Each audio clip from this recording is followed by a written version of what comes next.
my first question. Why you decided to do development, hospitality? I come from a family that's always been in real estate. My grandfather was in real estate. My father was in real estate. But you know, when Dubai started to really boom in 2004, 2005, when we opened to freehold Dubai, my family always had. We never did freehold projects, but it started to boom. And, you know, I was pushing my father, come on, let's do something, you know, big, Dubai's booming. So with my father, I started Barari, which is Dubai's green community. It's very, very green. My mom is English, so she misses the green. So we brought the English green to Dubai. And then, you know, with family business, it's difficult because my father taught me to be very strong, and he's also very strong. So after a few years, we were fighting a lot. So I left the family business, and in 2008, before the crash, there was a lot of money in Dubai, so it was easy for me to find investors, and that's when I started Zaya Nadya Island in Abu Dhabi. I raised money, and I started the project, and it was very difficult because I launched the project in May, and then of course September 2008 was the financial crisis. So yeah, I learned a lot very fast because it was a really difficult time. But I'm very thankful that it was hard because I learned very quickly. So you said that your father was and is strong, and you? So are you strong? Are you fighting with your husband? I think you should ask my husband. He's sitting right there. I will ask him, but what is your answer? What's my answer? I think, you know, I think I went through many years in the beginning of trying to act like a man, you know, trying to be like, prove myself and yeah, like, you know, but now, you know, 15 years later, I've realized that there's strength in being feminine. So yes, I would say I am strong, but in a female way. How you invented this name Zaya? You know that Russians are, you know, touched by this name. Zaya. Honestly, I don't know if I should say this in public, but there was no reason. It's just too much tequila, too much drinking tequila. I wanted something that sounded, you know, like sounded beautiful, like from a sound point of view. And Zed, you know, my second name is Zaal, so the letter Z was important for me. And it's a combination of two of your names. Yeah. I wanted definitely to use the letter Z, and then we were just brainstorming, and I wanted something that just sounded nice, that doesn't mean anything for like in Dubai, because all the companies here, like in real estate, it was a meaning like building or foundation, or I wanted something like Apple doesn't really mean anything. I mean, it will mean something eventually, like, you know. So yeah. It was more emotional decision. Yes, yeah, it was more emotional. When you started this hospitality project, what you wanted to say? So because Dubai, for many people at that moment, was associated with very cheap hotels, for instance, on one hand, and with this very expensive, I don't remember the name, so this old building. 7 stars. Burj Al Arab, yes. 7 stars hotel, so called, yeah, which looks like, you know, I don't know how to compare it and with what to compare it. So that were the main associations with Dubai hospitality. What was your idea?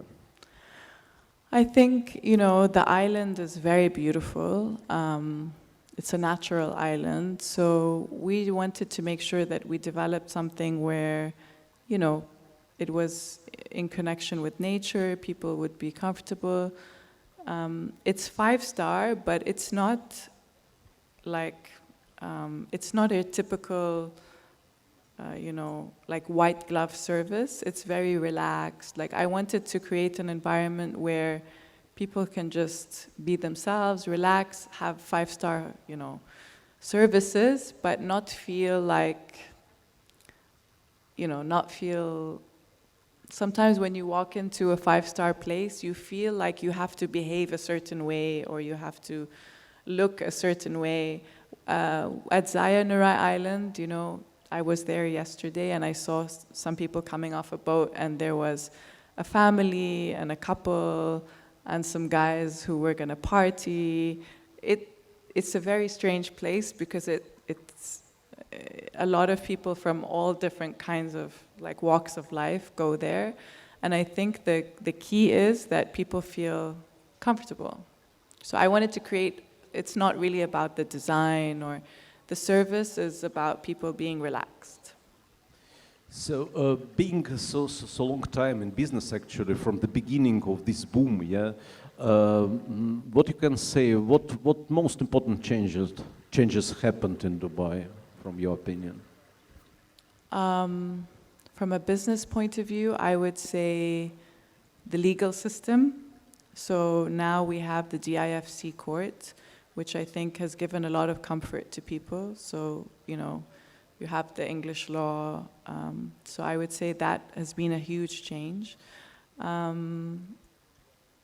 What else would I say? I think Dubai has evolved. It's always been very luxury, a very open city. Like we're very open. It's always been international. But now Dubai has become dynamic. There's many layers. So there's the culture, there's independent cinema, there's the art scene is growing.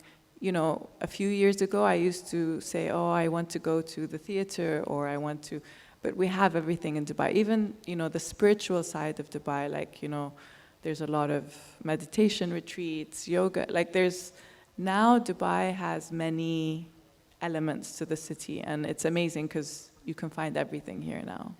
But for instance, Abu Dhabi launched this amazing project, Louvre Abu Dhabi. Do you think Dubai needs something like that? Dubai's culture scene has evolved in a different way. So Abu Dhabi has imported, the Louvre. It's beautiful. I love it, don't get me wrong. But Dubai has created a more underground scene now, and a lot of local artists are collaborating with international artists. So, I don't know if you've had the chance to go, but we have like Al Circal Avenue. We have a lot of, like I said, now independent movies. It's for me, personally, I prefer the culture scene that's happening in Dubai because it's more real. It evolved slowly over time. But I always ask people who are living in such beautiful places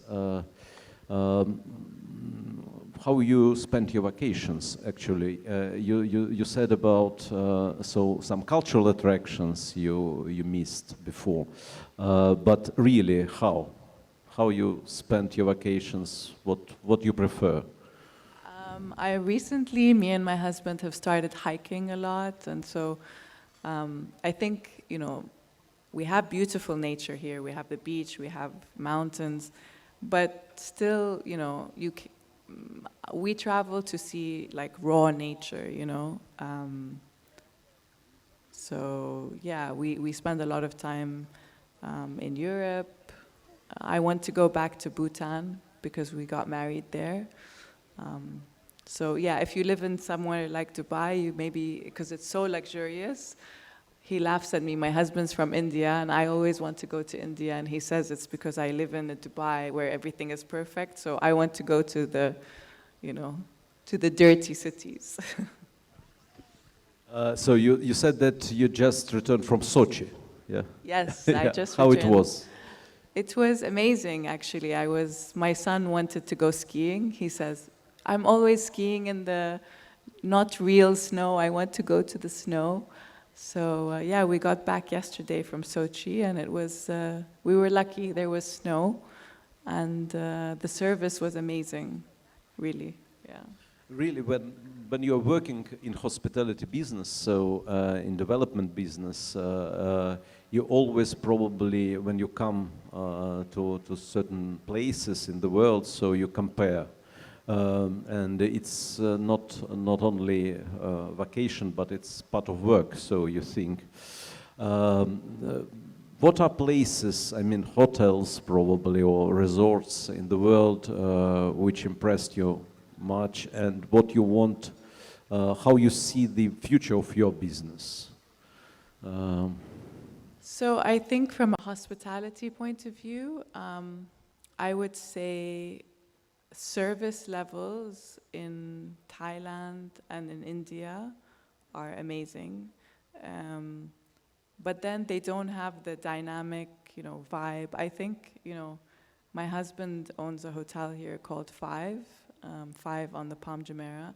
And I think that's a perfect example of where hospitality is going, because it's about experience. The younger generation, okay, they want a nice room, but they want experiences. So they want a lot in terms of food and,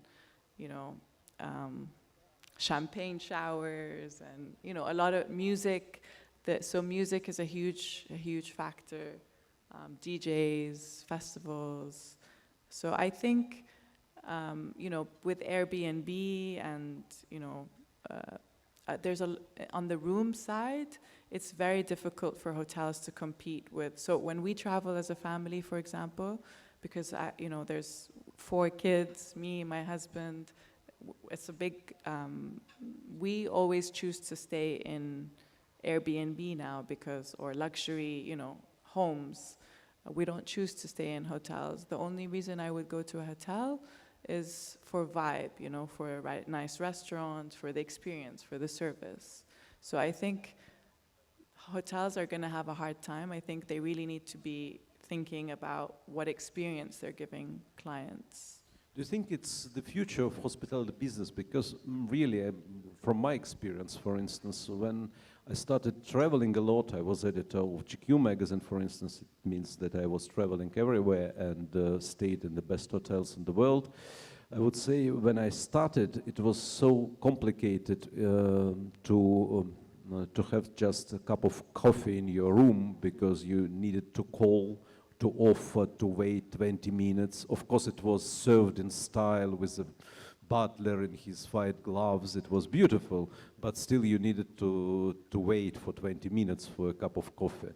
Now you have a coffee machine even in the most luxurious places in the world. You have irons, you can iron your clothes. And so it's not democratization, it's I think an attempt to make hotel living closer to home living. So is it the trend, you were talking about as well? How it will affect your own businesses here?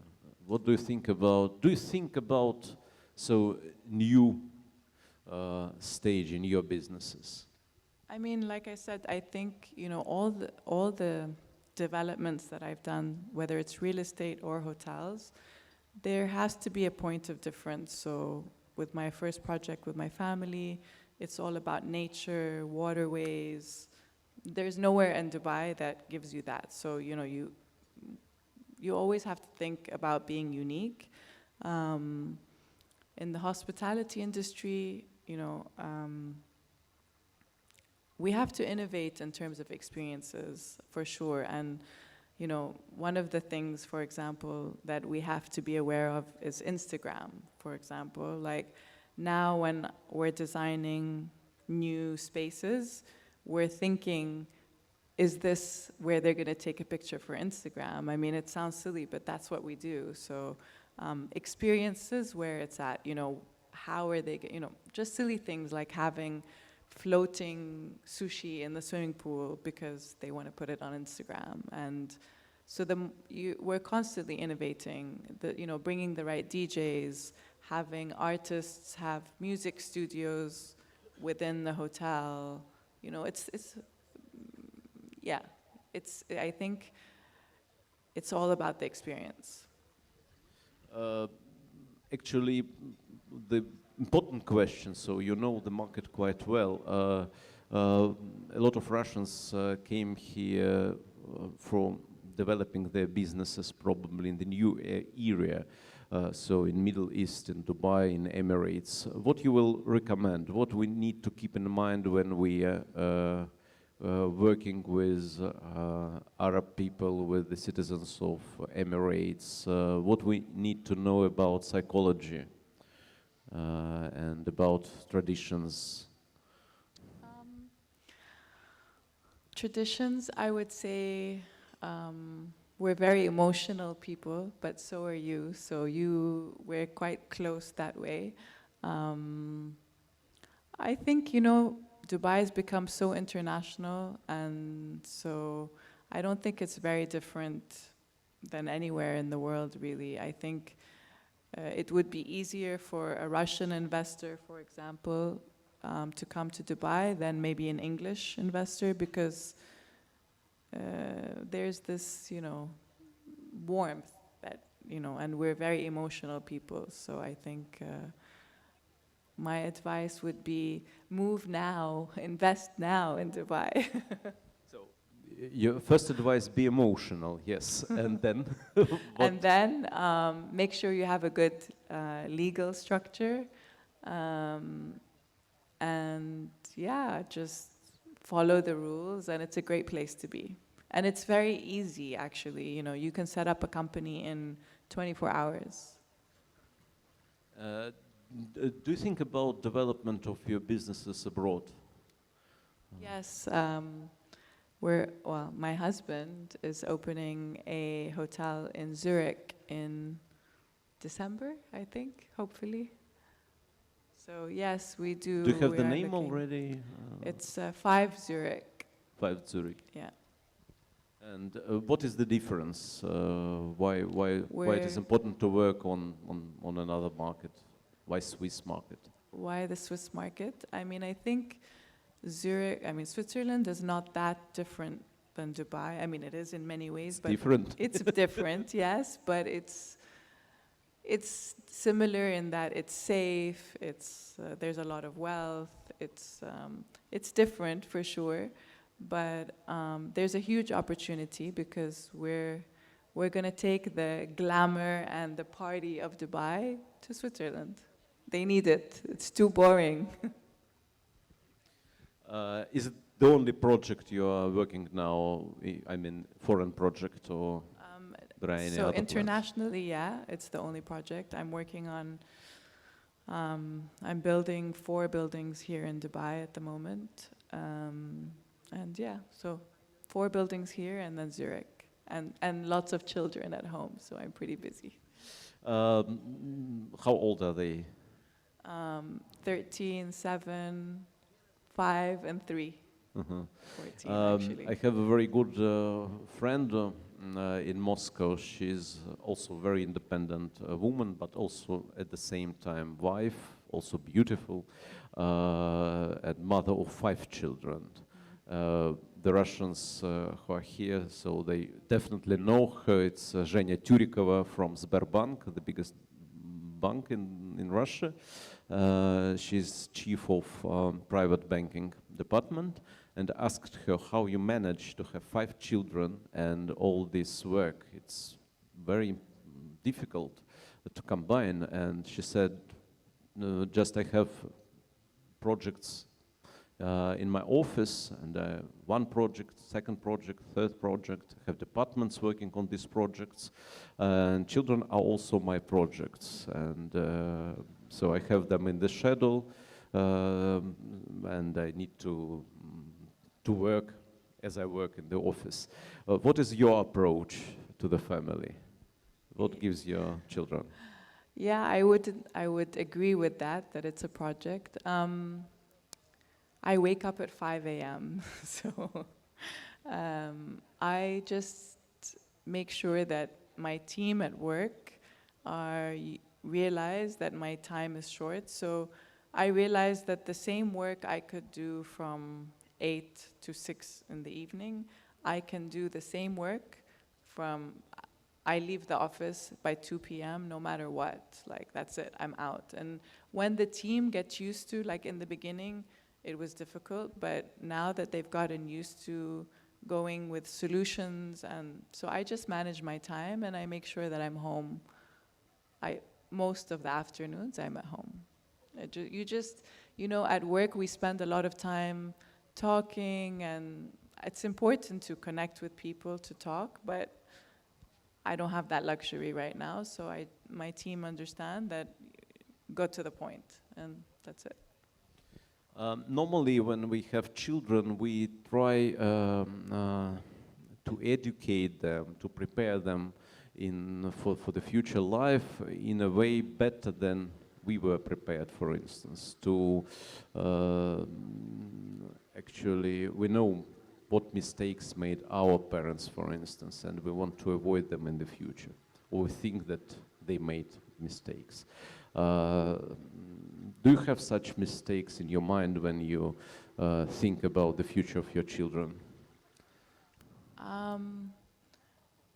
Such mistakes. Look, I mean, I think, you know, our parents tried their best. Everyone tries their best. I would say that I try to, you know, from the beginning when I was pregnant, like I had all my babies, all my children, I had home births in the water. So I've had a gentle, and I try to focus time with them and also like just allow them to be children. I think for me personally, maybe it was good, but my parents put a lot of pressure on me from a very young age to, you know, to do many things.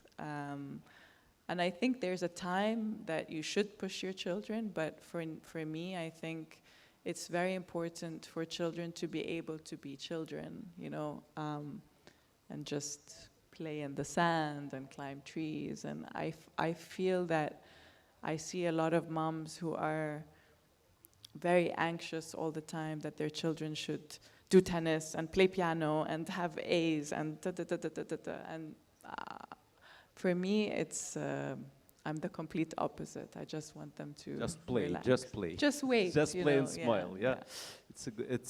I agree. It's the best way to enjoy life. Actually, my last question probably will be again about situation with women in Middle East. Do you see changes in the region, not only in Dubai? Because in Dubai, so you have ministers, women ministers like Reem, Yes. who is in charge of Expo.